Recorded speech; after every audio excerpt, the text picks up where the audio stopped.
இங்கே பெருந்திரளான கூட்டத்தையும் பார்க்கும்போது இது மிகப்பெரிய படம் என்பதை உறுதிப்படுத்துவதைப் போல இருக்கிறது.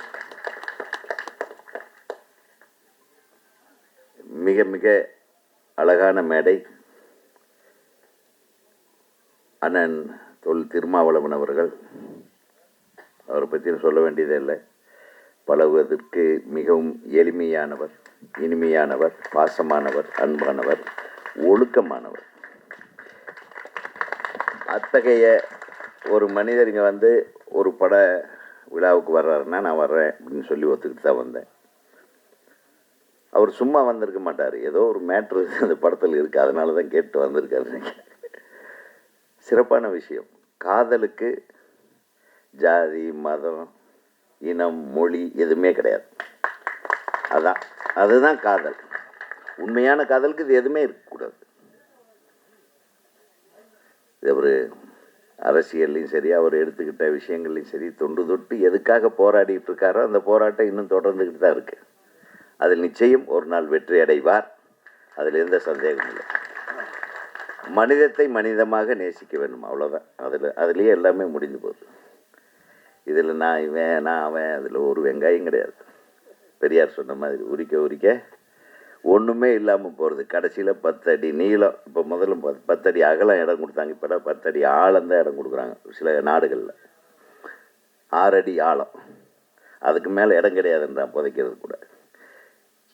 இந்த மனித வாழ்க்கையின் முடிவை நாம் சிந்தித்து பார்த்தால் நாம் வாழுகிற வாழ்க்கைக்கு அர்த்தம் புரிந்துவிடும். அர்த்தம் இல்லாமல் வாழ்ந்து கொண்டிருக்கிற வாழ்க்கைக்கும் அர்த்தம் புரிந்துவிடும். ஆகவே ஒரு அர்த்தத்தை வெளிப்படுத்துகிற ஒரு திரைப்படமாக இந்த படம் உருவாக்கி இருக்கிறது என்பதை நான் உணர்கிறேன். இந்த ட்ரெய்லரை பார்க்கும்போதே அது உத்தமமான ஒரு காதலின் வெளிப்பாடு, அதற்கு வருகிற எதிர்ப்பு, அதுக்கு பின்னால் என்ன நடக்கிறது, அம்பேத்கர் அவர்கள் தொடங்கி அண்ணன் திருமாவளவன் வரையிலும் இந்த போராட்டம் தொடர்ந்து கொண்டுதான் இருக்கிறது. ஆனால் ஒரே ஒரு விஷயத்தை மட்டும் நான் உங்களிடம் உறுதியாக சொல்லிக் கொள்கிறேன். ஒரு திரைப்பட குழுவிலும் சரி, திரைப்பட உலகத்திலும் சரி, திரையரங்குகளிலும் சரி, ஜாதி என்பது இல்லை. ஜாதி இல்லாத ஒரு சமுதாயம் திரை சமுதாயம் என்பதை தலைவர்கள் கூட பேசும்போது அதை குறிப்பிட்டால் மிகவும் சிறப்பாக இருக்கும். ஏன்னா எங்களுக்குள்ள ஜாதியே கிடையாது. யாரும் உட்கார்ந்து படம் பார்க்கும்போது என் பக்கத்தில் யார் உட்காந்துருக்கான்னு தெரியாது. ஒரு சிறந்த மனிதனை உருவாக்குவதற்குண்டான ஒரு மேடையாகத்தான், ஒரு களமாகத்தான் திரை உலகத்தை நாம் பார்த்து கொண்டிருக்கிறோம். அது நடந்து கொண்டிருக்கிறது. பல விஷயங்களில் பல பெரிய புரட்சிகளை எல்லாம் உருவாக்கி ஒரு மிகப்பெரிய நாட்டிலே ஒரு புரட்சியை உருவாக்கியதே சினிமா தான். ரஷ்யாவில் சினிமா படத்தை எடுத்து தான் எவ்வளவு கொடுமைகள் இந்த சார் மன்னர்கள் செய்கிறார்கள் என்பதை காட்டினார்கள். அப்போது ஊமை படமாக கேமராவிலேயே ஷூட் பண்ணி கேமராவையே அது டெவலப்பராக கொண்டு அதே கேமராவை ப்ரொஜெக்டர் ஆக்கி ஓடுகிற ரயிலிலும் மறைவிடங்களிலும் அந்த படங்களை எல்லாம் எப்படி சார் மன்னர்கள் உழைப்பாளர் வர்க்கத்தை துன்புறுத்துகிறார்கள் என்பதை எடுத்து காட்டிய படங்கள் தான் ஒரு மிகப்பெரிய போராட்டத்துக்கு ஸ்டாலின் அவர்களுக்கும் லெனின் அவர்களுக்கும் உறுதுணையாக இருந்தது. அந்த காலத்திலே அந்த காலத்து திரைப்படங்கள் இது சரித்திரத்தில் இருக்கிறது. நீங்கள் படித்து பார்க்கலாம். அந்த படங்களெல்லாம் நான் பார்த்துருக்கிறேன். அத்தகைய திரைப்படங்கள் பல நாட்டின் வரலாறுகளையே மாற்றி இருக்கிறது என்றால் நம் நாட்டு திரைப்படங்களும் அதற்கு மாறுபடாது என்று நான் எதிர்பார்க்கிறேன். ஏன்னா நிறைய விஷயங்கள் கமர்ஷியல், பணத்துக்காக படம் எடுக்கிறது, உணர்வுக்காக படம் எடுக்கிறது, உரிமைக்காக படம் எடுப்பது, ஜாதிய வேறுபாடுகளுக்காக படம் எடுக்கிறது என்று பல கோணங்களில் கடைசியில் இறுதியிலே பணம் தான் ஜெயிக்கிறது. அதுதான் சினிமா. நம்ம இந்தியாவை பொறுத்தவரையில், நம்ம தமிழ்நாட்டை பொறுத்தவரையில் நல்ல சினிமாக்கள் என்றைக்கு வெற்றி பெறுகிறதோ அன்றைக்கு நமக்கு எல்லா சுதந்திரமும் கிடைத்துவிடும் என்று நான் உங்களிடம் சொல்லிக்கொள்ள ஆசைப்படுகிறேன். ஒரு நல்ல சினிமாவை உருவாக்கி இருக்கும் அன்பு தம்பி லோக பத்மநாபன், அவர் இவ்வளவு திறமையான இசையமைப்பாளராக இருப்பாரான்னு நான் எதிர்பார்க்கல. மிக அழகாக எல்லா பாடல்களும், மிக அருமையான டியூன்ஸ். நான் ரொம்ப ரொம்ப மயங்கினேன். அதை பாடல்களாக பாடல் எழுதிய கவிஞர் பேர் என்ன? அரவிந்த். சூப்பராக எழுதியிருந்தார். அதாவது இந்த வாழ்வியல் விஷயங்களை அழகான வார்த்தைகளோட தெளிவாக இருந்தது பாட்டுக. உண்மையிலுமே hats off for both of you. ஒரு இயக்குனர் எந்த அளவுக்கு தெளிவாக ஒரு விஷயத்த சொல்கிறாருன்றது ஒரு 4 ஷாட்டை பார்த்தா நான் சொல்லிடுவேன், இந்த தரமான படத்தை தான் எடுத்திருக்காரு அப்படின்னு. அந்த தரம் இந்த படத்தில் தெரிகிறது. அவர் எடுத்துக்கொண்ட முயற்சி மிகப்பெரிய முயற்சி. அதில் காதல் என்ற உணர்வை வைத்து நம்ம சொல்ல வேண்டிய விஷயத்தை அவர் சொல்லியிருக்காரு. அது அனைவருக்கும் போய் சேர வேண்டும். நம்ம இன்னைக்கு வாழ்த்திடுறோம். இந்த மேடையில் அண்ணனும் வாழ்த்திடுறாங்க. இந்த கவிஞர் என்னுடைய நீண்டகால நண்பர் காசி முத்துமாணிக்கம் அவர்கள், அது என் தம்பி அறம் பட இயக்குனர் நம்ம நயினார் அவர்கள், இவங்கெல்லாம் இருக்காங்க. ஒரு மிகச்சிறந்த இயக்குனர் அவர். அற்புதமான படங்களை கொடுத்து கொண்டிருப்பவர். அவர் மிகச்சிறந்த ரைட்டர். அவர் தம்பி சிரிக்கிறத பாருங்க, அப்படியே அன்பாடு. அவருக்கு ஒரு கைத்தட்டு. என்ன அவ்வளோதான். அவங்கெல்லாம் நல்ல படங்களை தொடர்ந்து எடுக்கணும். நல்ல படங்களுக்கு ரசிகர்கள் இருக்க வேண்டும். சும்மா ஸ்லோ மோஷனில் ஒரு மிஷின் கன் எடுத்து ஒரு 100 பேர்த்த சுடுறதுக்கு மட்டுமே கைத்தட்டுற ஆடியன்ஸுகளை மாத்திர படங்களாக இந்த மாதிரி படங்கள் வர வேண்டும். ஏன்னா சலிச்சு போச்சு, வெறுத்து போச்சு.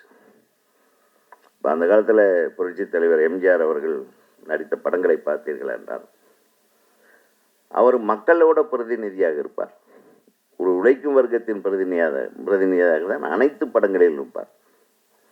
அவருடைய போராட்டம் எல்லாம் பூர்ஸ்வாகளை எதிர்த்துத்தான், பணக்காரர்களை எதிர்த்துத்தான்.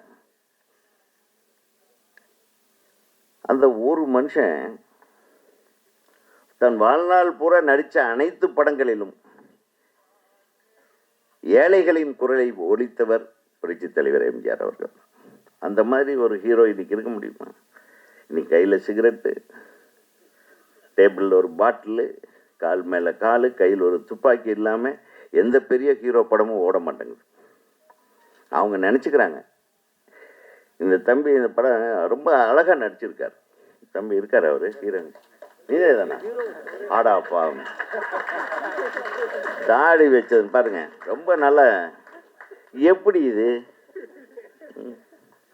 ரொம்ப நல்ல யதார்த்தமாக இருக்கார். அப்படியே நம்ம ஆரம்ப காலத்தில் பார்த்த ஒரு விஜயகாந்த் மாதிரி யதார்த்தமான நடிப்பு. ரொம்ப அலட்டிக்காமல், ரொம்ப ஓவர் ஆக்டிங் பண்ணாமல் அந்த உணர்வுகளை வெளிப்படுத்துறது. நான் 2 காதல் பாட்டில் நடிக்கிறது சார். எந்த ஹீரோவுக்குமே காதல் பாட்டில் நடிக்கிறது ரொம்ப கஷ்டம். இப்போ அண்ணனே ஒரு காதல் காட்சியில் ஒரு நடிக்க வச்சிருங்க பார்க்கலாம், பெபேன்றுவர். முடியாதுண்ணே. நீங்கள் அரசியலில் கொடுக்குற எழுச்சி வசனங்கள் வேற. ஆனால் காதல் இருக்கு பாருங்க, போங்கண்ணே. நீங்கள் காதலிச்சிருந்தாதான் உங்களுக்கு தெரியும். எத்தனை பேர் வருத்தப்படுறாங்க. திருமாவளவன் அவர்கள் காதலிக்காமல் இருக்கிறாரே, அது தெரியாது எனக்கு. ஐயோ, அது வேறு தப்பாக சொல்லக்கூடாது. காதலித்திருக்கலாம், கைகூடாமல் இருந்திருக்கலாம். ஆனால் நீங்கள் திருமணம் செய்யவில்லை என்பது எத்தனை உங்கள் தம்பிகளுக்கு வருத்தம் தெரியுமா? என்னையும் சேர்த்து.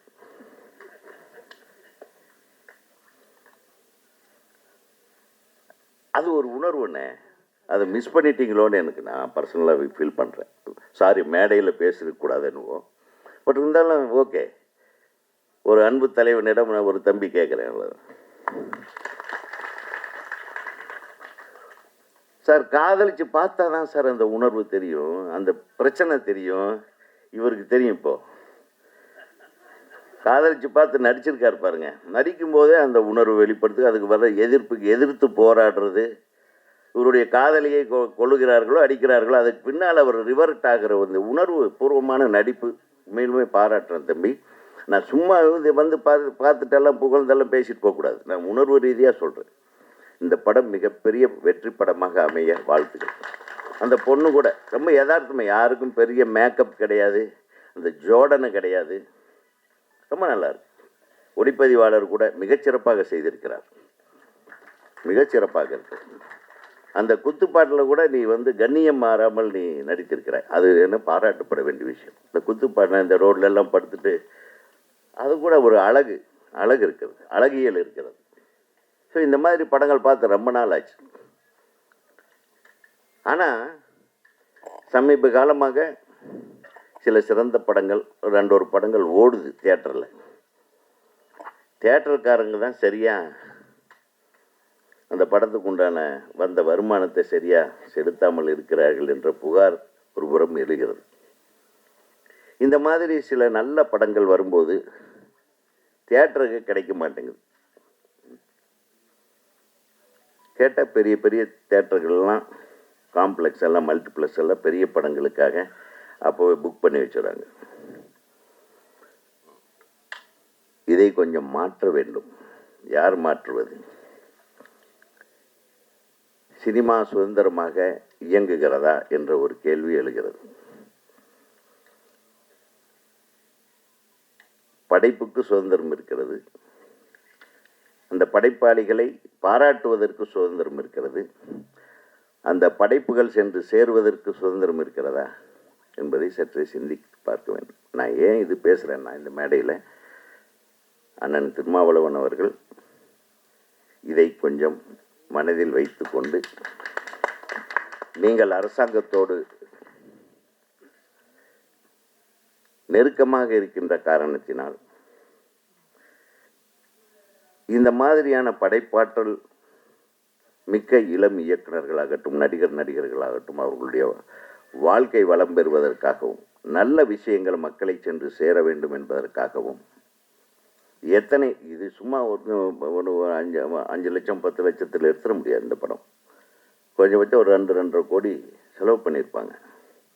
இந்த படத்தை எப்படி எடுக்கிறது? இருக்கிற தியேட்டர்கள் எல்லாம் இப்போல்லாம் கல்யாண மண்டபம் ஆகிட்டாங்க பெருசாக, பெரிய அளவில். அதில் பெரிய வருமானம் வருதுன்ட்டு மல்டிப்ளெக்ஸ் எல்லாம் பெரிய ஃபாரின் படங்கள், அப்புறம் இப்போ பேன் இந்தியா படங்கள்னு ஒரு இது வருது இல்லையா, பெரிய பெரிய நடிகர்கள் படங்களுக்காக அவங்க வச்சிடறாங்க. கலெக்ஷனே வரமாட்டேங்குது. இன்னொரு இடம் வந்து நமக்கு கலெக்ஷன் வந்துட்டு இருந்தது, சேட்டலைட் ரைட்ஸு, அதுவும் கிடைக்க மாட்டேங்குது. இப்போ யாரும் வாங்குறதில்லை, சேட்டலைட்டு எந்த தொலைக்காட்சியும் வாங்குவதில்லை. அப்புறம் இந்த ஓடிடி என்பது வந்தது, அதுவும் வந்து இதே மாதிரி ஒரு டாமினேஷன். பெரிய நடிகர்கள் படங்கள் மட்டும் வாங்கினாங்க, இப்போ அதுவும் வாங்கிறதில்லை. இப்போ தியேட்டரை மட்டுமே நம்பிதான் அனைத்து சிறு முதலீட்டு தயாரிப்பாளர்கள் படம் எடுக்கிறார்கள். அவர்களை எப்படி பாதுகாப்பது? அரசாங்கத்திடம் நீங்கள் பேசி, ஒவ்வொரு பஞ்சாயத்துலேயும் அல்லது ஒவ்வொரு நகராட்சியிலையும், சின்ன சின்ன டவுன்கள் எல்லாம் ஒரு 2 தியேட்டர் அரசாங்க நிலத்திலேயே ஒரு 200 பேர் 250 பேர் உட்கார்ந்து பார்க்குற மாதிரியான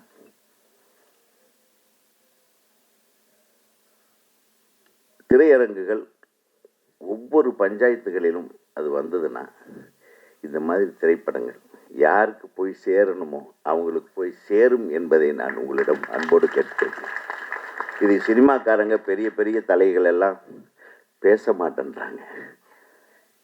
அதனால இந்த மேடையில் இருக்கிற நீங்கள் அதை பேசணும் அரசாங்கத்துக்கிடம் என்ற உங்களிடம் ஒரு கோரிக்கையை வைத்து, இந்த திரைப்படத்தில் பங்காற்றிய அனைத்து நடிகைகளையும் அனைத்து தொழில்நுட்ப கலைஞர்களையும் வாழ்த்தி, இந்த படம் மிக சிறப்பாக வெளிவந்து மக்களை சென்று சேர வேண்டும் என்று கூறி வாழ்த்து கூறி விடைபெறுகிறேன். நன்றி, வணக்கம்.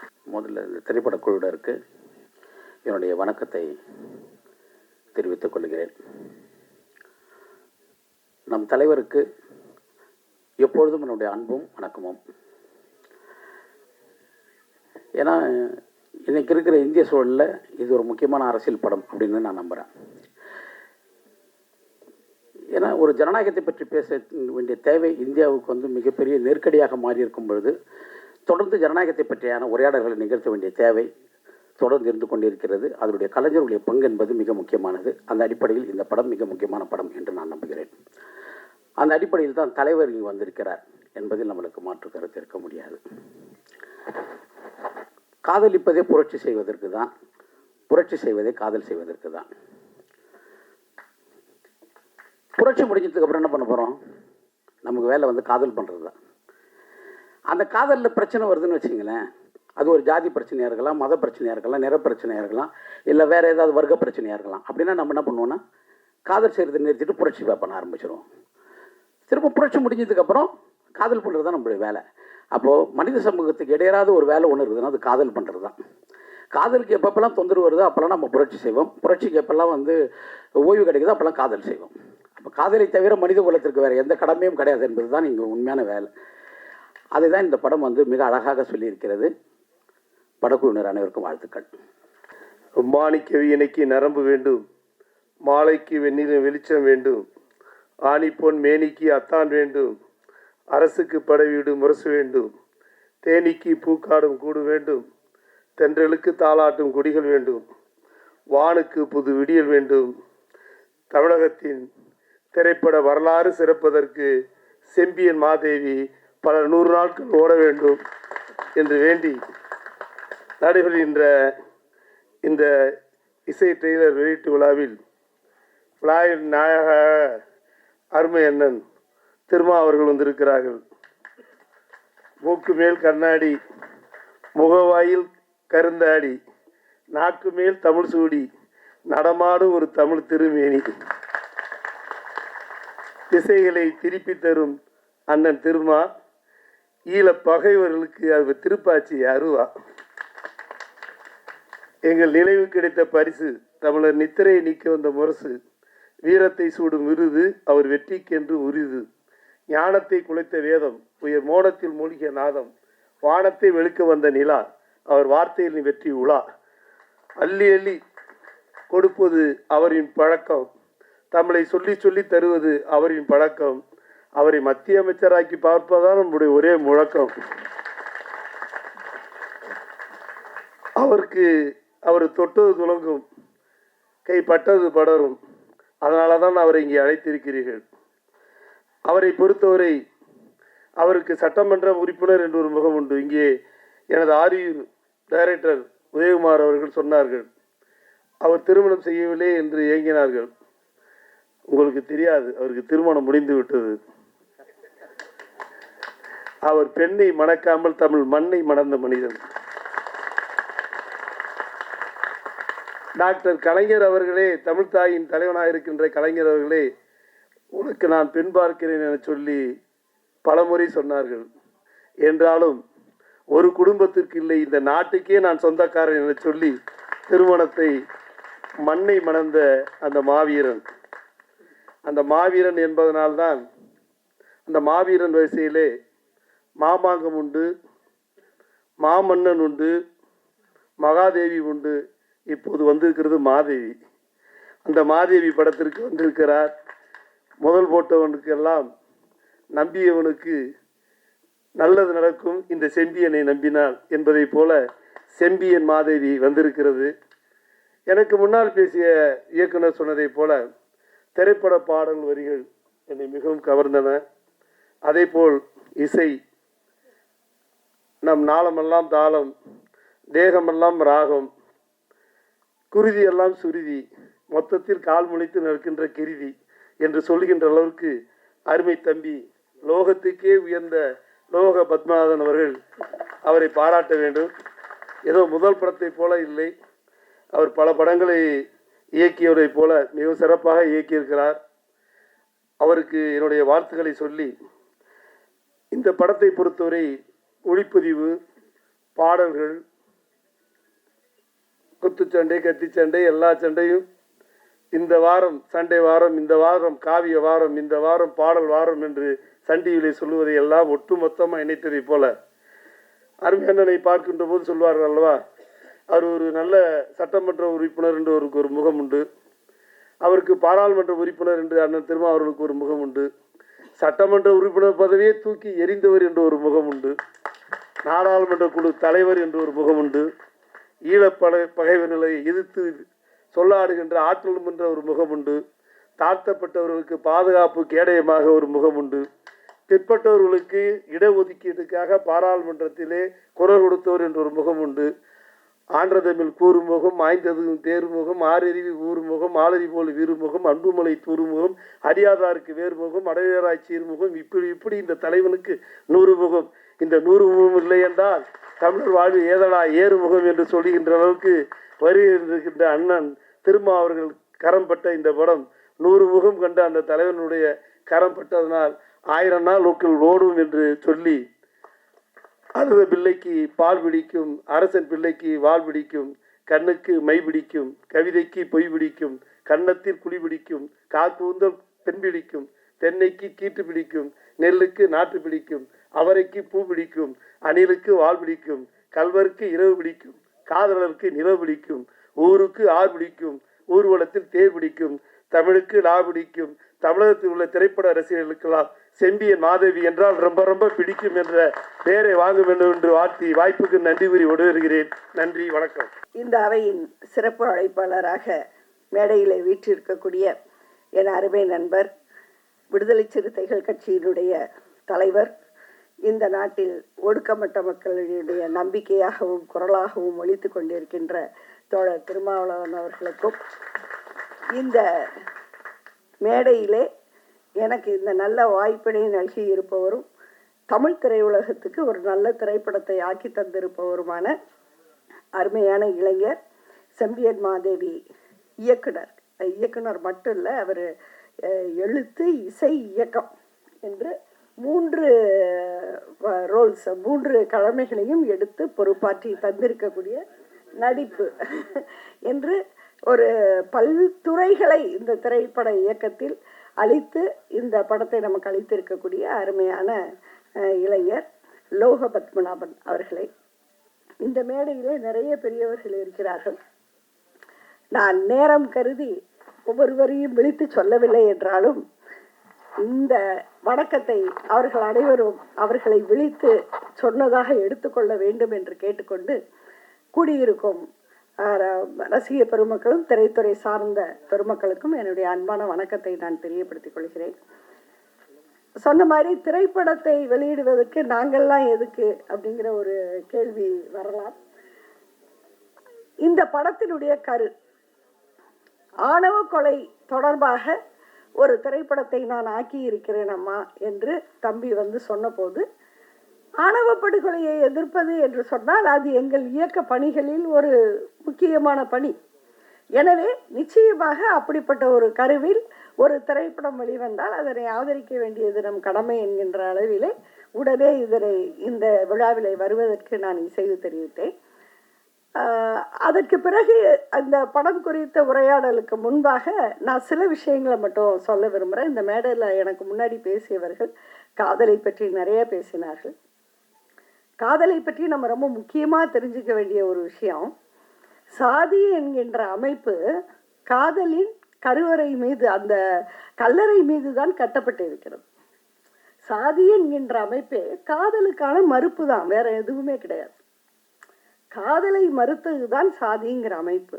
அதனால்தான் சாதிங்கிற அமைப்பை எதிர்ப்பதில் காதலுக்கு ஒரு மகத்தான பங்கு வந்து விடுகிறது. இது ஒரு வரலாற்று ரீதியான பங்களிப்பு. எந்த உணர்வை மனித இனத்திடமிருந்து சாதி என்கின்ற அமைப்பு பறிக்கிறதோ, ஏன்னா உலகத்தில் வேற எங்கேயுமே இப்படி ஒரு அமைப்பு கிடையாது. இன்னும் சொல்லப்போனால் வெளிநாட்டினவருக்கு சொன்னால் புரியல அவங்களுக்கு. அது எப்படி நான் யாரை கல்யாணம் பண்ணணும்னு என் பேரண்ட்ஸ் ஏன் தீர்மானிக்கணும்னு கேட்குறாங்க. அவங்களுக்கு எப்படி தெரியும்? ஒரு 18 வயசு ஆணும் பெண்ணும் வெளிநாட்டில் இருக்கக்கூடிய ஒரு ஆணும் பெண்ணும் கேட்கிற கேள்வி, எனக்கு யாரை பார்த்தா காதல் வரும்னு எங்கள் அப்பா அம்மாவுக்கு எப்படிங்க தெரியும்னு கேட்குறாங்க. இந்த கேள்விக்கு நீங்கள் என்ன பதில் சொல்லுவீங்க? இல்லை, இது ரொம்ப பயாலஜிக்கலான கேள்வி, சாதாரண கேள்வி கிடையாது. எனவே இப்படிப்பட்ட ஒரு வினோதமான அமைப்பு இன்றைக்கும் பார்த்தீங்கன்னா இங்கே இருக்கிற வயது வந்த ஆண்களுக்கும் பெண்களுக்கும் வாழ்க்கையில் வேறு உருப்படியாக எந்த வேலையும் செய்ய விடாமல் தடுப்பதுங்கிறது என்னன்னு கேட்டால் பிள்ளை குட்டிகளை வளர்த்து கல்யாணம் பண்ணி கொடுத்து அப்புறம் அதுக்கு பிள்ளை பெற்று பேரம்பேத்தியை வளர்க்கணுங்கிறத தவிர வாழ்க்கைக்கு வேறு சட்டகமே கிடையாது. இதுதான் ஒரே ஃப்ரேம் ஒர்க். நீங்கள் ஒரு பொது வாழ்க்கைக்கு வரக்கூடியவங்க இல்லைன்னா ஏன் சொல்லப்போனால் உங்களை மாதிரி திரைத்துறையில் கூட ஆரம்பத்தில் எந்த வருமானமும் இருக்காது. அது உங்களுக்கே நல்லா தெரியும். அப்படிப்பட்ட ஒரு துறைக்கு வர்றவங்களுக்கு கூட ஏன் வீடுகளில் எதிர்ப்பு இருக்குன்னு சொன்னால், இந்த ஃப்ரேம் ஒர்க்குள்ளார நீங்கள் ஃபிட் ஆக மாட்டீங்க. உடனடியாக அதில் ஒரு சிதைவு ஏற்படுகிறது. எனவே இந்த அமைப்பு என்பதை எங்கல்ஸ் அவர்கள் குடும்பம் தனிச்சொத்து அரசு நூலில் சொல்லும்போது அவருடைய வார்த்தைகளை நான் கொஞ்சம் இந்த அவைக்கு ஏற்ற மாதிரி நான் சொல்கிறேன். காதல்ங்கிறத அவர் டிஃபைன் பண்ணுறார், வரையறுக்கிறார். எப்படி வரையறுக்கிறாருன்னு சொன்னால், எங்கே ஒரு ஆணுக்கும் பெண்ணுக்குமான பாலியல் சுதந்திரம் தடைப்படுத்தப்படுகிறதோ அங்கு காதல் பிறக்கிறதுங்கிறார். எனவே காதல் என்பதே ஒரு தடையை மீறிய உணர்வு, மீறுகின்ற ஒரு உணர்வு. தடைகள் தான் காதலை இந்த சமுதாயத்தில் இந்த அளவுக்கு வளர்த்திருக்கின்றன. நம்முடைய சமூகத்தில் அந்த தடை என்பது சாதிய வடிவத்தில் மிக குரூரமான வடிவத்தை சில நேரங்களில் எடுக்கிறது. ஆனால் நாம் ஒன்றை மறந்துவிடக்கூடாது. காதல் அப்படிங்கிறது இந்த மண்ணிலே இத்தனை கட்டுப்பாடுகளையும் மீறி எப்போதும் தன்னை தக்க வைத்து கொண்டுதான் இருக்கிறது. அது வாழ்ந்து கொண்டுதான் இருக்கிறது. அது வீட்டின் முன்புறமா கொல்லைப்புறமா என்பது வேண்டுமானால் கேள்வியாக இருக்கலாம். ஆனால் அதற்குரிய இடம் சமூகத்தில் எந்த சக்தியாலும் எடுக்கப்பட முடியாத ஒன்று. அது தன்னை எப்போதுமே வாழ வைத்துக் கொள்கிறது. எனவேதான் இந்த காதல் என்பது திரைப்படங்களை பொறுத்தவரை இன்று வரை ஒரு மிகப்பெரிய ஈர்ப்புக்குரிய ஒரு கருவாக ஏன்னா எத்தனையோ படங்கள் பேசியாச்சு. ஆனாலும் கூட இன்னும் மீண்டும் மீண்டும் அது பேசு பொருளாக இருக்கிறது என்று சொன்னால் அப்படிப்பட்ட ஒரு உயிர்ப்பு தன்மை அதற்கு இருக்கிறது.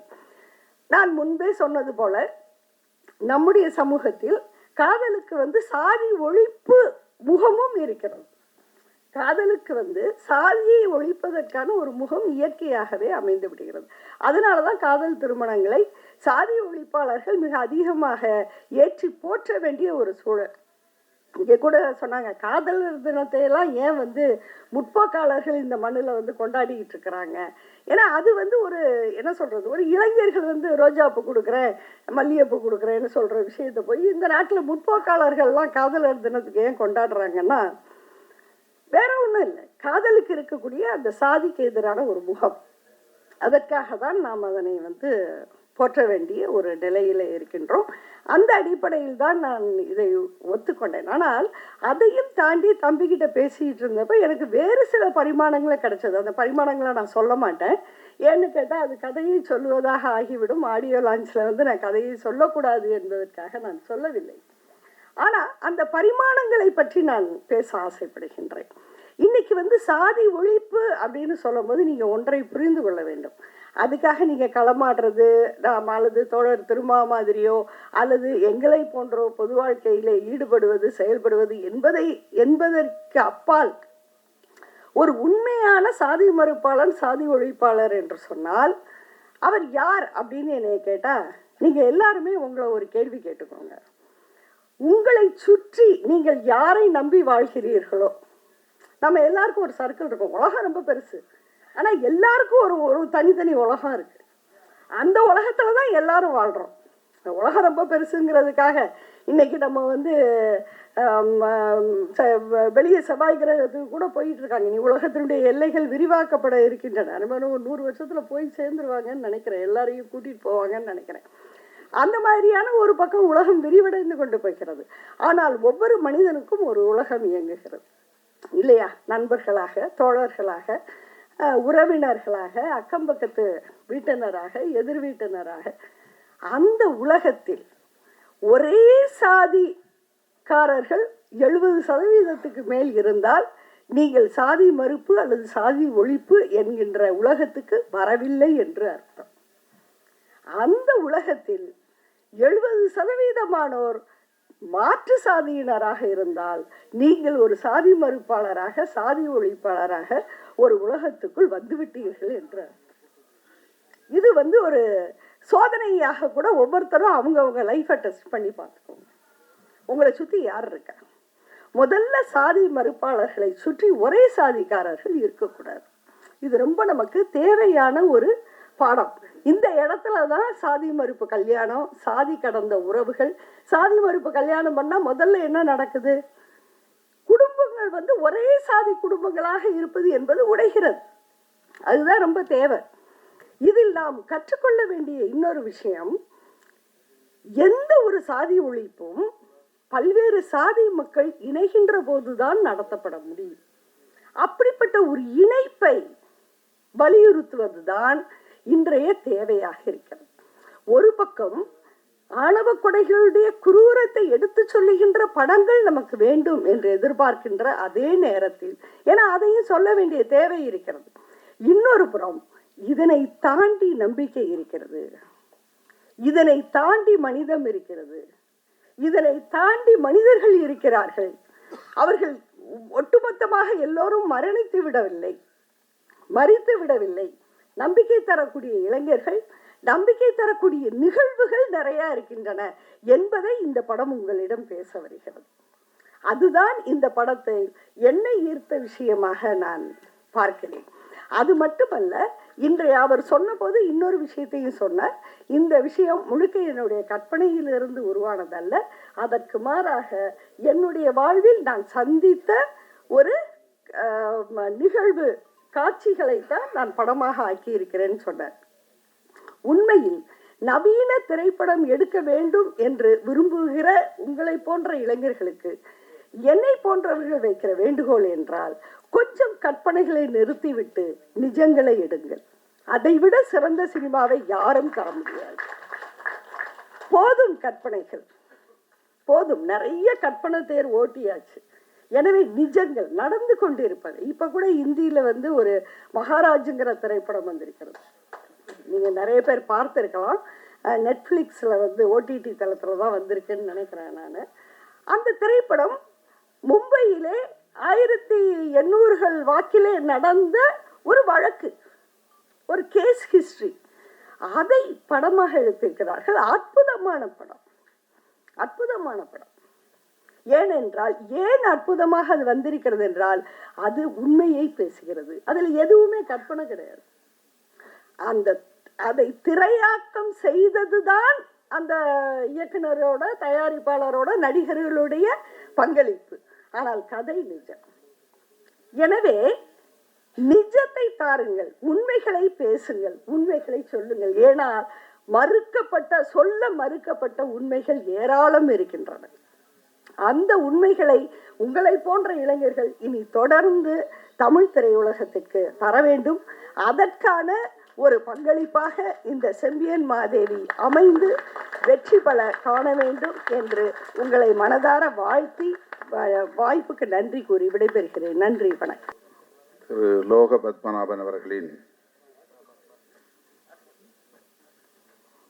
படைப்பான செம்பியன் மாதேவி திரை காவியத்தின் இசை மற்றும் முன்னோட்ட காட்சி வெளியீட்டு விழாவை சிறப்பிக்கிற வகையில் பங்கேற்று உரையாற்றி விடைபெற்று சென்றிருக்கிற தமிழ்நாடு திரைப்பட இயக்குநர்கள் சங்க தலைவர் மதிப்புமிகு ஆர்.வி. உதயகுமார் அவர்களே, எழுத்தாளர் ஓவியா அவர்களே, திரு துரைசாமி அவர்களே, திரு விஜயமுரளி அவர்களே, திரைப்பட இயக்குநர்கள் திரு சுப்பிரமணிய சிவா அவர்களே, திரு ராஜா ஆனந்த் அவர்களே, தொழிலதிபர் பரசு முருகையன் அவர்களே, திரைப்பட இயக்குனர் மந்திரமூர்த்தி அவர்களே, இயக்குனர் சுரேஷ் மாரி அவர்களே, தோழர் உலக சினிமா பாஸ்கர் அவர்களே, திரைப்பட நடிகைகள் மஸ்கரா அவர்களே, அஸ்மிதா அவர்களே, பாடலாசிரியர் அரவிந்த் அவர்களே, திரைப்பட இசையமைப்பாளர் திரு ஏ.டி. ராம் அவர்களே, இந்த நிகழ்வில் பங்கேற்று வாழ்த்தி உரையாற்றி அமர்ந்திருக்கிற கவிஞர் அண்ணன் காசி முத்துமாணிக்கம் அவர்களே, அறம் என்கிற ஒரு வரலாற்று காவியத்தை படைத்த நமது இயக்குனர் கோபி நயினார் அவர்களே, மற்றும் இந்த திரைப்படத்தில் இந்த படைப்பாக்கத்தின் இயக்குனர் லோக பத்மநாபன் அவர்களுக்கு துணை நின்ற உதவி மற்றும் துணை இணை இயக்குனர்களே, அனைத்து தொழில்நுட்ப கலைஞர்களே, வருகை தந்திருக்கிற தமிழ்ச் சொந்தங்களே,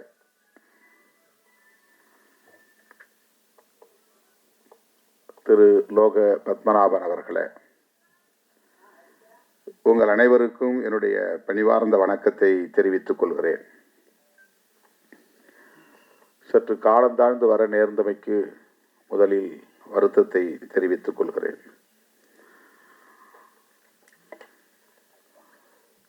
இன்று நம்முடைய அறம் படத்தின் இயக்குனர் கோபி நயினார் அவர்கள் இயக்கியுள்ள மனுஷி என்கிற ஒரு திரைப்படத்தின் முன்னோட்ட காட்சியை பார்க்கிற ஒரு சூழல் அமைந்தது. திரு வெற்றிமாறன் அவர்களின் தயாரிப்பில் கோபி நயினார் அவர்களின் இயக்கத்தில் விரைவில் வெளிவர இருக்கிற இசையமைப்பாளர் இளையராஜா அவர்களுடைய இசையில், பின்னணி இசையில் விரைவில் வெளிவர இருக்கிற மனுஷி திரைப்படத்தை பார்த்தோம். அதனால்தான் 3 பேரும் ஒன்றாக வந்து சேர்ந்திருக்கிறோம். இயக்குனர் கோபி அவர்களும் நம்முடைய அண்ணன் கவிஞர் காசி முத்துமாணிக்கம் அவர்களும் இந்த நிகழ்ச்சிக்கு திடீர் விருந்தாளிகளாக வந்திருக்கிறார்கள். அதற்கு காரணம், நாங்கள் ஒன்றாக அந்த திரைப்படத்தை முன்னோட்ட காட்சியை பார்த்துவிட்டு அடுத்து தவிர்க்க முடியாத இன்னொரு நிகழ்விலும் பங்கேற்றுவிட்டு இங்கே வந்து சேர்வதற்கு, போக்குவரத்து நெரிசலையும் தாண்டி வந்து சேருவதற்கு காலத்தாழ்வு நேர்ந்து விட்டது. நெடுநேரமாக நீங்கள் காத்திருக்கிறீர்கள்.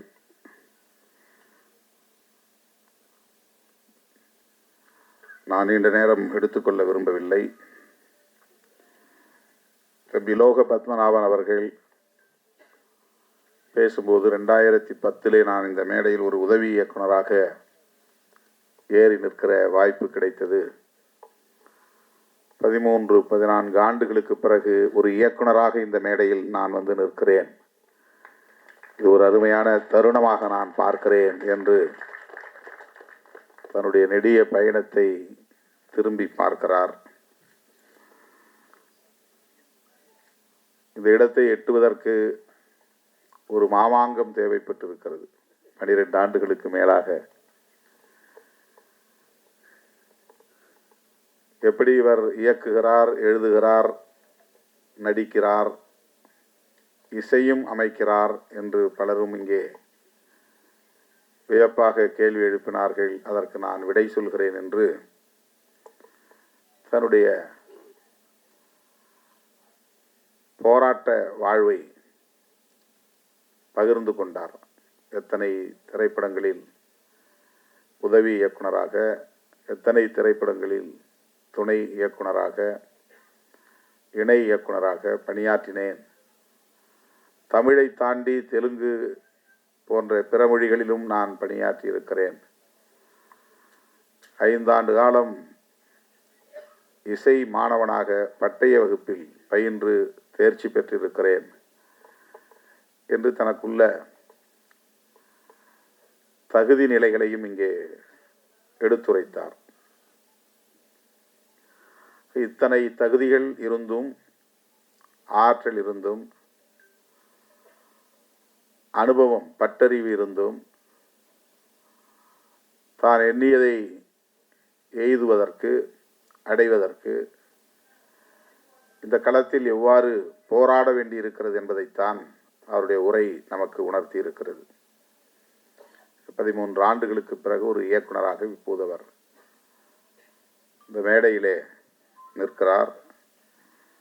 அவர் இயக்கிய, படைத்திருக்கிற அந்த திரைப்படத்தின் இசை தட்டினை வெளியிடுவதற்கான ஒரு வாய்ப்பை எனக்கு வழங்கி எனக்கு பெருமை சேர்த்திருக்கிறார். அதற்காக நான் அவருக்கு முதலில் நன்றியை தெரிவித்துக் கொள்கிறேன். திரைப்படத்தை முழுமையாக பார்த்தால்தான் அதை பற்றி நாம் சொல்ல முடியும். ஆனாலும் அதன் கருப்பொருள் என்ன என்பதை நம்முடைய ஆர்வி உதயகுமார் அவர்களும் சரி, எனக்கு முன்னர் பேசிய அனைவரும் சரி கோடிட்டு காட்டியிருக்கிறார்கள், தொட்டு பேசியிருக்கிறார்கள். தமிழ்நாட்டில் காதல் என்பதும் ஒரு அரசியலுக்கான பேசுபடு பொருளாக மாறி இருக்கிறது. காதலை பற்றியும் பேசி அரசியல் ஆதாயம் தேட முடியும் என்பது தமிழக அரசியலில்தான் முதலாக நாம் பார்க்கிறோம். அரசியல் ஆதாயத்திற்கு காதலையும் பயன்படுத்துவது, அதையும் ஒரு மூலதனமாக மாற்றிக்கொள்வது. ஒருபடி அரசியல்வாதியை தாண்டி சினிமா துறையில் இருப்பவர்களும் கூட நாடக காதல் என்கிற பெயரிலே அதையும் அரசியலாக்கி அல்லது வணிகமாக்கி ஆதாயம் தேட பார்க்கிறார்கள். அவர்கள் அரசியல்வாதியிடமும் கெட்டிக்காரர்கள்.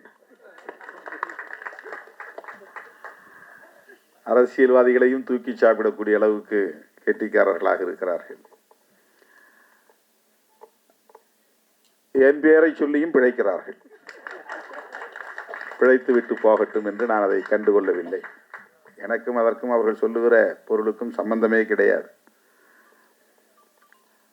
என் பெயரை சொல்லி ஒரு படம் தயார் பண்ணி அதிலே வணிகம் செய்ய முடியும் என்கிற அளவுக்கு நான் ஒரு மூலதன பொருளாக இருக்கிறேன் அவர்களுக்கு என்று சில நேரங்களில் நான் தோழர்களோடு பகிர்ந்து கொள்வதுண்டு. காதல் என்பது காலம் காலமாக பேசப்பட்டு வருகிற ஒரு உயர்ந்த சொல், சிறந்த சொல். மனிதன் தோன்றிய காலத்திலிருந்து மனித குலத்தை வழிநடத்துகிற ஒரு வலிமை மிக்க சொல் காதல். யாரும் சொல்லி வருவதில்லை, தூண்டியும் வருவதில்லை. அது ஒரு இயல்பான உணர்வு. அதைதான் ஆர்வி உதயகுமார் அவர்கள் காதலித்து பார்த்தால்தான் காதலை புரிந்து கொள்ள முடியும் என்று சொன்னார். பாடம் எடுத்து புரிந்து கொள்ள முடியாது. அறிவியலை பாடம் எடுத்து சொல்லித்தர முடியும், கணக்கை பாடம் எடுத்து சொல்லித்தர முடியும், அதற்கெல்லாம் ஆசிரியர்கள் உண்டு. காதலுக்கு ஆசிரியர்கள் கிடையாது. அது இயல்பான உணர்வு. அப்படி சொல்லித்தரவும் முடியாது.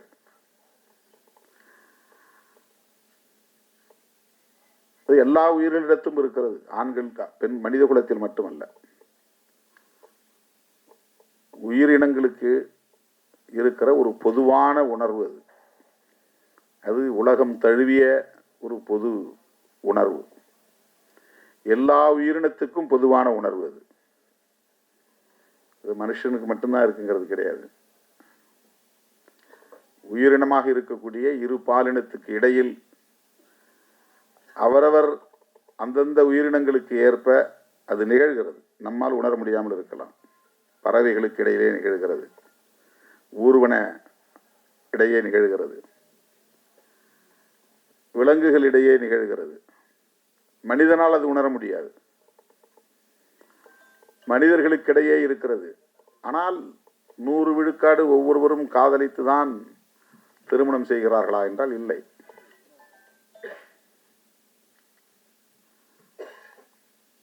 ஒரு கிராமத்தில் ஒரு வயதொத்த இளம் ஆண்கள் அல்லது இளம் பெண்கள் ஒரு 20 ஆண்கள் அல்லது 20 பெண்கள் இருக்கிறார்கள் என்று சொன்னால் அவர்கள் அனைவருமே யாரையாவது காதல் செய்து தமது வாழ்க்கையை தீர்மானிக்கிறார்களா என்றால் கிடையாது. அங்கொன்றும் இங்கொன்றுமாகத்தான் அது நடக்கிறது. அதற்கான வாய்ப்பு உருவாகிறது. உணர்வு இருக்கும், அது கனியாது, மலராது, அந்த சூழல் உருவாகாது. ஆகவே இது ஒரு தன்னியல்பான ஒன்று.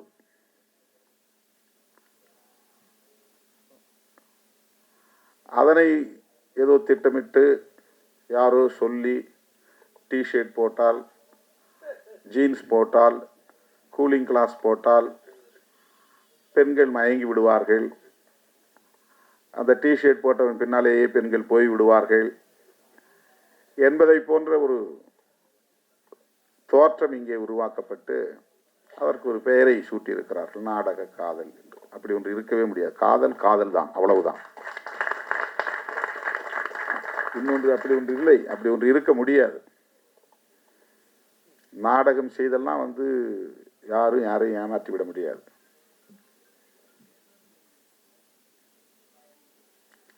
நாம் பெற்ற பிள்ளைகளையே நாம் குறைத்து மதிப்பிடுவதாக ஆகிவிடும். நாம் பெற்ற பிள்ளைகளையே நாம் அவமதிப்பதாக ஆகிவிடுவது, இழிவு செய்வதாக ஆகிவிடுவது. யாரையோ பழிப்பதற்காக, யாரையோ இழிவுபடுத்துவதற்காக நாம் பெற்ற பிள்ளைகளை நாம் கொச்சைப்படுத்தக்கூடாது. இந்த விமர்சனங்கள் ஒரு தனிநபருக்கு எதிரான விமர்சனங்கள் அரசியல் ரீதியாக செய்யப்படுகின்றன என்பது ஒரு புறம் இருந்தாலும், பெண்களை, நம் வீட்டு பிள்ளைகளை, பெண் பிள்ளைகளை அது கொச்சைப்படுத்துகிற ஒன்று.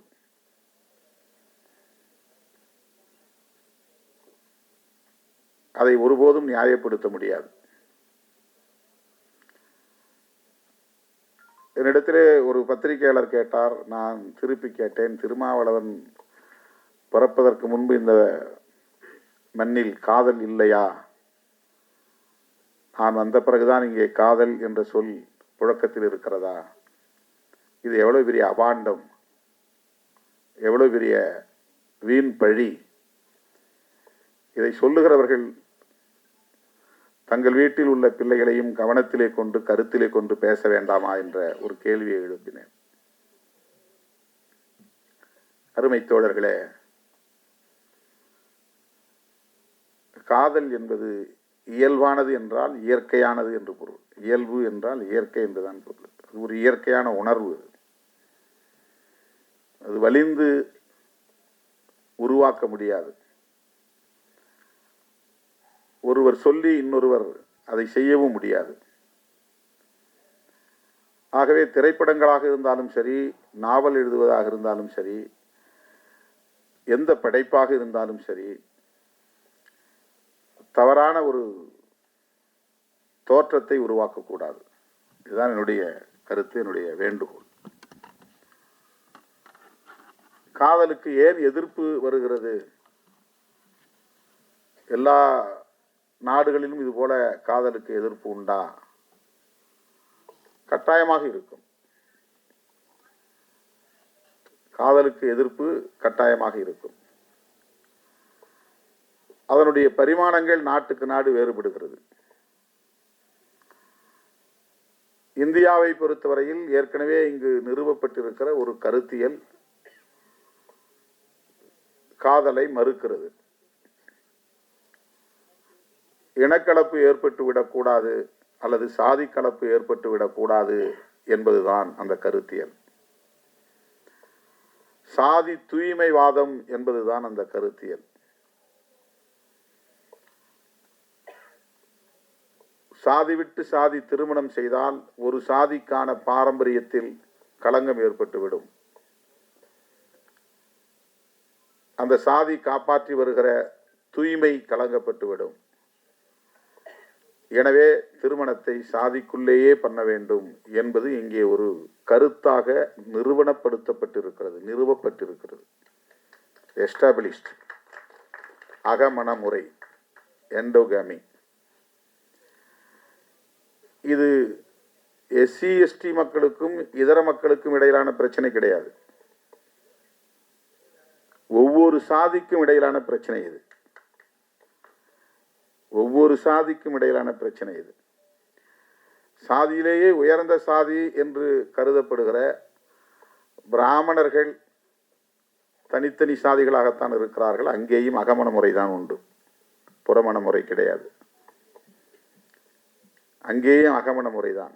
சாதி கலப்பு ஏற்படக்கூடாது என்பது அங்கேயும் இருக்கிறது. சாதி தூய்மைவாதம் அங்கேயும் இருக்கிறது. ஆகவே காதல்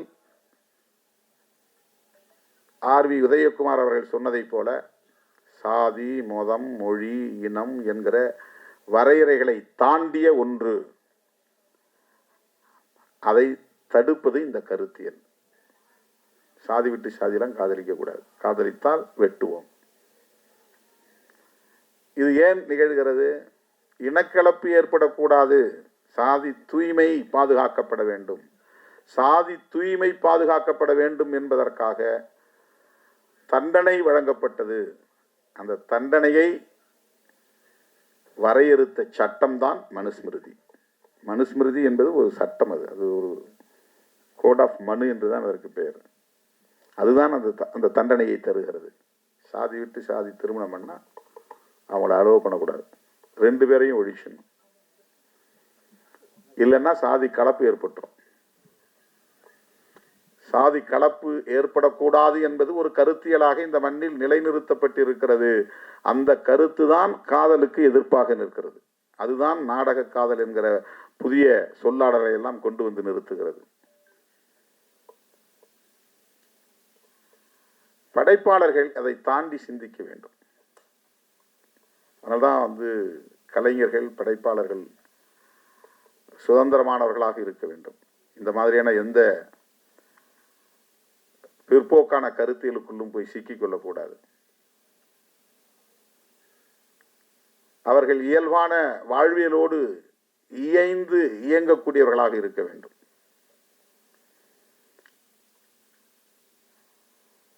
அந்த ஆளுமை உள்ளவர்களால் தான் சிறப்பான ஒரு படைப்பை தர முடியும். அதில் எந்த ஒரு கருத்தையும் ஏற்றக்கூடாது. என் கூட இருக்கிறதுனால நான் சொல்ற கருத்தை தான் சொல்லணும் அப்படின்னு ஒன்றும் கிடையாது. என் கூட இருக்கிற தோழர்கள் அவருக்கு ஒரு சுதந்திரம் இருக்கு. இப்போ அறம் படத்தினுடைய இயக்குனர் கோபி எம்மோடு இணைந்து அரசியல் களத்திலும் பணியாற்றுகிறார். ஆனால் அந்த சாயல் இருக்காது அவருடைய படைப்பில். அதுதான் அவருக்குள்ள ஆளுமை, அதுதான் அவருக்குள்ள சுதந்திரம். இன்னைக்கு படத்தை பார்த்து வந்த நானும் கவிஞர் காசிமுத்து மாணிக்கம் அவர்களும் அவரை பயங்கரமாக பாராட்டிக்கிட்டே வந்தோம். இந்த பாராட்டு மழையில் நினைஞ்சு உட்கார்ந்துருக்கிறாரு. இந்த படம் வெளியே வந்தால் அவர் யாருங்கிறது தெரியும், எவ்வளோ பெரிய இன்டலெக்சுவல் அப்படிங்கிறது தெரியும். அவரு படம்னா குத்துப்பாட்டு இருக்கணும், படம்னா காதல் காட்சி இருக்கணும், படம்னா சண்டை இருக்கணும், படம்னா வன்முறை இருக்கணும், படம்னா ஒரு வணிக நோக்கம் இருக்கணும் அப்படிங்கிறதெல்லாம் உடைச்சிருக்கிறார் அவர். வெறும் டிஸ்கஷன் தான் 2 மணி நேரம் ஒரு அறைக்குள்ளே உட்காந்து பேசிக்கிட்டே இருக்கிறாங்க, அவ்வளோதான். அதான் படம். அவுட்டோர் ஷூட்டிங்லாம் கிடையாது. ஊராக கேமராவை எடுத்துகிட்டு சுற்றுறதுலாம் இல்லை. ஒரு ரூமை பிடிச்சி ரூமில் 4 பேரை உட்கார வச்சு பேச வைக்கிறார். பாட்டு கிடையாது, டூயட் கிடையாது, லவ் இல்லை. இது மாதிரி எந்த பரிமாணங்களும் அதில் கிடையாது. இது படைப்பாளர்களுக்குள்ள ஒரு ஆளுமை. இது அதில் அவர் என்ன சொல்ல வர்றாருன்னா, மக்களை அறிவியலோடு இணைந்து வாழ கற்பிக்க வேண்டும்.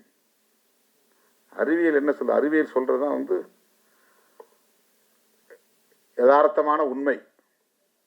அறிவியல் தான் யதார்த்தமான உண்மை. அதுல எந்த விதமான புனைவும் இருக்காது. நம்பிக்கைங்கிற பேர்ல எந்த கற்பனையும் இருக்காது, எந்த திணிப்பும் இருக்காது அறிவியல்ல.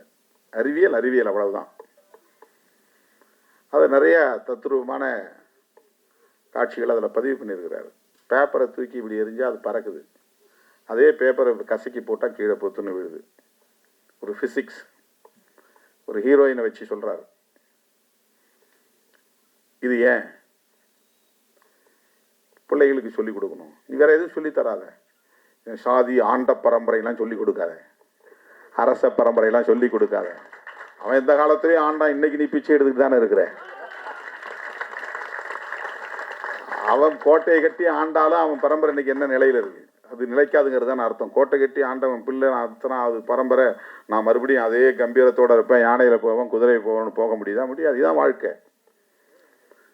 கோட்டை இருந்த இடம் இப்போ வந்து மண்ணா கிடக்குது.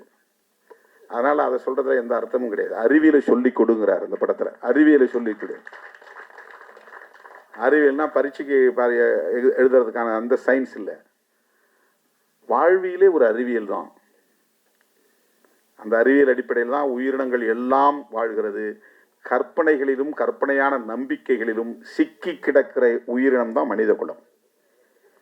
இதுதான் வந்து கற்பிதங்களுக்குள் சிக்கி கிடக்கிற சமூகம். எனக்கு இன்னும் ஒரு பாரம்பரியம் இருக்கு, நான் வந்து இந்த குடும்பத்தை சார்ந்தவன் அப்படிங்க, நான் வந்து இப்படிப்பட்ட ஆளு அப்படின்னு ஒரு ஈகோ, இது எல்லாமே கற்பிதங்கள். சாதி என்பது ஒரு கற்பிதம், மதம்ங்கிறது ஒரு கற்பிதம், கடவுள் என்பது ஒரு கற்பிதம். கடவுள் உண்டா இல்லையான்னு கேள்வி கேட்பேன். நீ கடவுள் நம்புறியா இல்லையா கேள்வி. அந்த டிஸ்கஷனை போது உண்டா இல்லையாங்கிறது பிரச்சனை இல்லை, நம்புறியா இல்லையா. கடவுளை பற்றி நான் எதுவும் பேச தேவையில்லை. மனிதனுடைய வாழ்க்கை தான் முக்கியமானது. நான் எப்படி வாழணும்னு நினைக்கிறேன், அவ்வளவுதான். இந்த வாழ்க்கையை எப்படி நான் வாழ்ந்துட்டு போகணும். ஒரு அருமையான ஒரு உரையாடலை வந்து அவர் 2 மணி நேரத்துக்கான ஒரு திரைப்படமா உருவாக்கி இருக்கிறார். இப்படிப்பட்ட படைப்பாளர்கள் தான் வந்து இப்போ தேவைப்படுகிறார்கள். அதுதான் ரொம்ப முக்கியம். என் கூட இருக்கிறாரு, நீங்க வந்து நான் பேசுகிற அரசியல்லாம் நீங்கள் அதில் பேசக்கூடாதா, அந்த வசனங்கள்லாம் அதில் வைக்கக்கூடாதா, என்ன அந்த சாயல் இல்லை அப்படின்னு நான் வந்து அவரை தூண்ட முடியாது. அப்படி கருத்தை திணிக்கவும் கூடாது. அது வேறு. அவர் 24 மணி நேரம் அரசியல் பண்றாரு, ஆனா படத்துல அது அந்த சாயல் இருக்காது. அந்த சாயல் இல்லை. அறம்னு ஒரு படம் நீங்க பார்த்தா தெரியும். இப்போ கற்பிதங்களுக்குள்ளே சிக்கி கிடக்கிற மானுடத்தை மீட்பது என்பதுதான் படைப்பாளர்களின் போராட்டமாக இருக்க வேண்டும். கற்பிதங்களுக்குள் சிக்கி கிடக்கிற மானுடத்தை மீட்பதுதான் படைப்பாளர்களின் ஆளுமையாக இருக்க வேண்டும். அதுதான் ரொம்ப முக்கியமானது. ஆணவ கொலை என்பது ஒரு கற்பிதம். அது என்னன்னா, அவனுக்கு வந்து பெற்ற பிள்ளையை விட 10 மாசம் சுமந்த பிள்ளை அவனுடைய வாழ்க்கையை விட நான் வந்து என் சாதி கௌரவம் தான் முக்கியம். இந்த வசனத்தை செம்பியன் மாதிரி வருது, எனக்கு சாதியும் கௌரவம் தான் முக்கியம் அப்படின்னு விட்டோம். இந்த சாதியும் கௌரவமும் தான் எனக்கு முக்கியம். என்ன கௌரவம்? சாதி அடிப்படையிலான கௌரவம். கௌரவம் கல்வி அடிப்படையிலான கௌரவம் அல்ல, அறிவு அடிப்படையிலான கௌரவம் அல்ல, ஆற்றல் அடிப்படையிலான கௌரவம் அல்ல, சாதி அடிப்படையிலான கௌரவம்.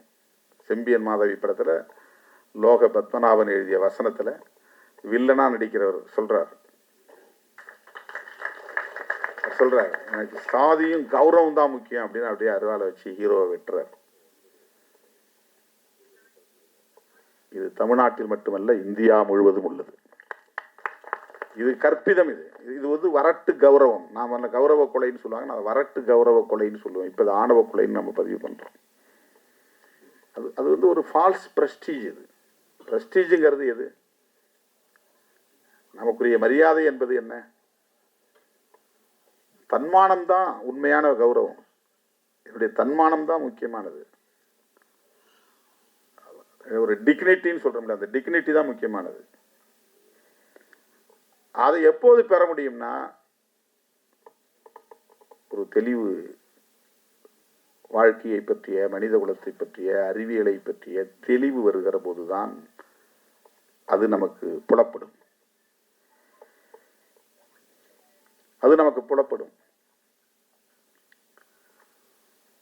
ஆகவே செம்பியன் மாதேவி ஒரு ட்ரெய்லர் தான் போட்டிருக்காரு, முழு படம் நம்ம பார்க்கல. அதில் வரக்கூடிய காட்சி, அதில் வரக்கூடிய வசனம், காதலுக்கு எதிர்ப்பு சாதியின் பெயரால் இருக்கிறது, அதை பற்றி அதில் பேசப்படுகிறது என்பதை நம்மால் உணர முடிகிறது. இதை ஏன் திரும்ப திரும்ப பேச வேண்டும்? எதற்காக இதை திரும்ப திரும்ப நாம் படமாக்க வேண்டும்? திரும்ப திரும்ப விவாதிப்பதன் மூலம்தான் ஒரு பிரச்சனை தீர்வை எட்டுகிறது.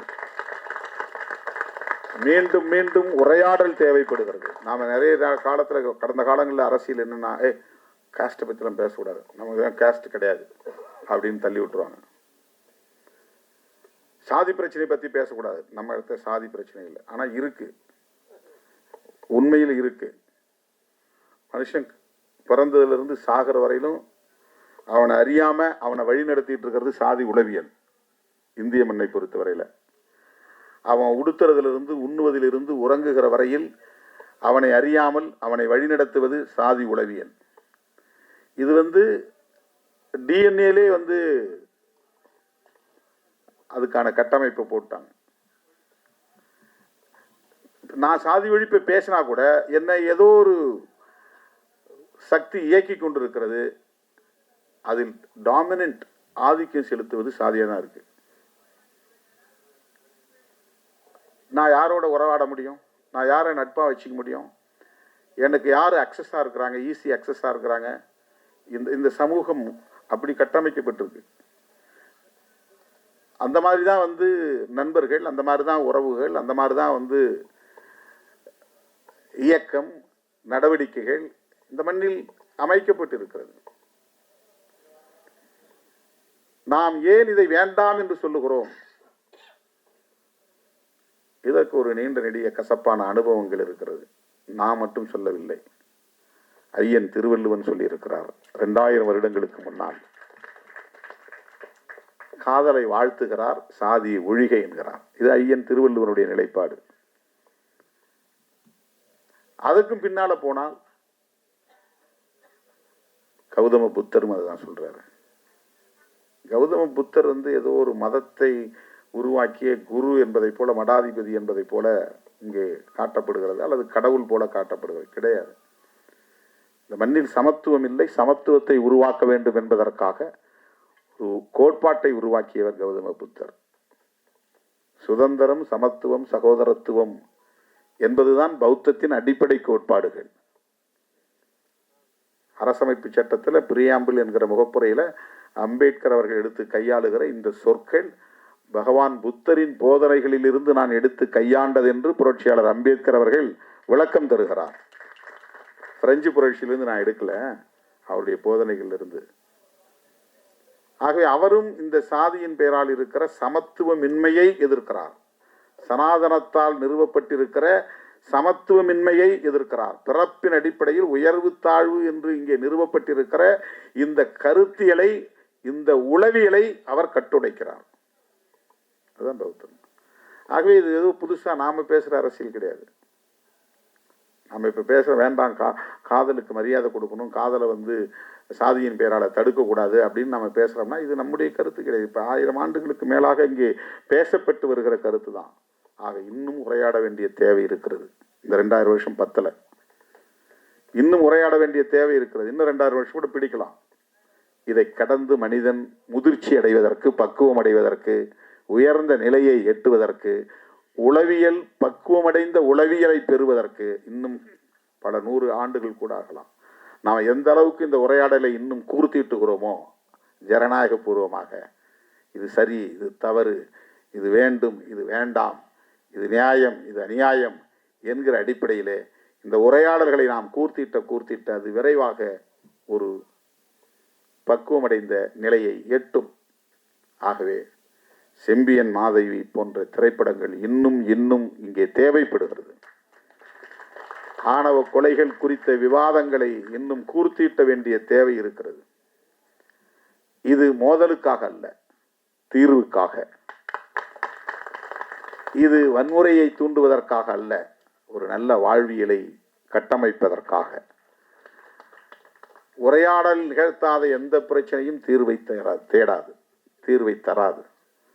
புருஷன் பொண்டாட்டிக்கு இடையில பிரச்சனை இருந்தா கூட மூஞ்சி முடிச்சிட கூடாது, பேசணும். திருவி கூடாது, பேசணும். என்னங்கிறத அதுக்குன்னு நேரத்தை ஒதுக்கி வச்சு பேசணும். அப்பதான் அதுக்கு தீர்வு கிடைக்கும். பேசாத எந்த பிரச்சனைக்கும் தீர்வு இல்லை. உரையாடல் இல்லாத எந்த சிக்கலுக்கும் தீர்வு கிடையாது. ஆகவே இது போன்ற படைப்புகள் எல்லாம் உரையாடல்களுக்கான படைப்புகள். தீர்வை நோக்குகிற தீர்வை நோக்கி பயணிக்கிற உரையாடல்களை உருவாக்குவதற்கான படைப்புகள்.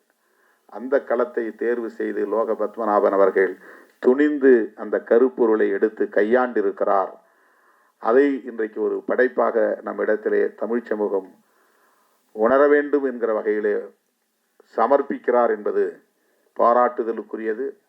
அவருடைய முதல் படம், அவருடைய இயக்கத்தில் வெளிவருகிற முதல் படம் மாபெரும் வெற்றியை பெற வேண்டும். அவர் மிகச்சிறந்த இயக்குனர் என்கிற நிலையை எட்ட வேண்டும். இந்த வணிகமயமான கதை பின்னலுக்குள்ளே போய் சிக்கிக் கொள்ளாமல் ஒரு படம் எடுத்தால் கூட, அவர் ஒரு 7-8 வருஷத்துக்கு முன்னால் எடுத்தார். ஆனால் அறம் இன்னைக்கும் பேசப்படுகிறது. ஒரே ஒரு படம் தான், ஒரே ஒரு சின்ன கருப்பொருள் தான். ஒரு படம் எடுத்தால் கூட, அதுக்கப்புறம் படம் கூட தேவையில்லை. ஆனால் அதில் மனித குலத்துக்கு நாம் என்ன சொல்லுகிறோம், எப்படி அவர்களுக்கான வழிகாட்டுதலை தருகிறோம், அதை எப்படி உரையாடலுக்கு உட்படுத்துகிறோம், அதுதான் ரொம்ப முக்கியம். இந்த படம் வந்தவுடனே ஒரு 10 நாள் பேசுபடு பொருளாக மாறும், கோடி கோடியாக பணம் கொட்டும், அதில் பெரிய பயனடைவாங்க. அதுக்கப்புறம் அது போய் இது எங்கேயோ ஒரு வாரத்தில் கிடக்கும். அதுக்கப்புறம் அது யாரும் பேச முடியாது. அப்படி படைப்புகள் அப்படி இருக்கக்கூடாது. ஆகவே செம்பியன் மாதேவி படத்தை எழுதி இயக்கியிருக்கிற, இசையமைத்திருக்கிற லோக பத்மநாபன் அவர்கள் ஒரு முற்போக்கான சிந்தனையுள்ள, சமூக மாற்றத்தை விரும்புகிற, இயல்பான இயற்கையான வாழ்வியலை மனித குலத்துக்கு எடுத்துரைக்கிற ஆற்றல் வாய்ந்த ஒரு படைப்பாளராக பரிணமிக்க வேண்டும். இன்னும் இன்னும் அவருடைய புகழ் ஓங்க வேண்டும் என்று சொல்லி இந்த வாய்ப்புக்கு நன்றி கூறி முடிக்கிறேன். நன்றி, வணக்கம்.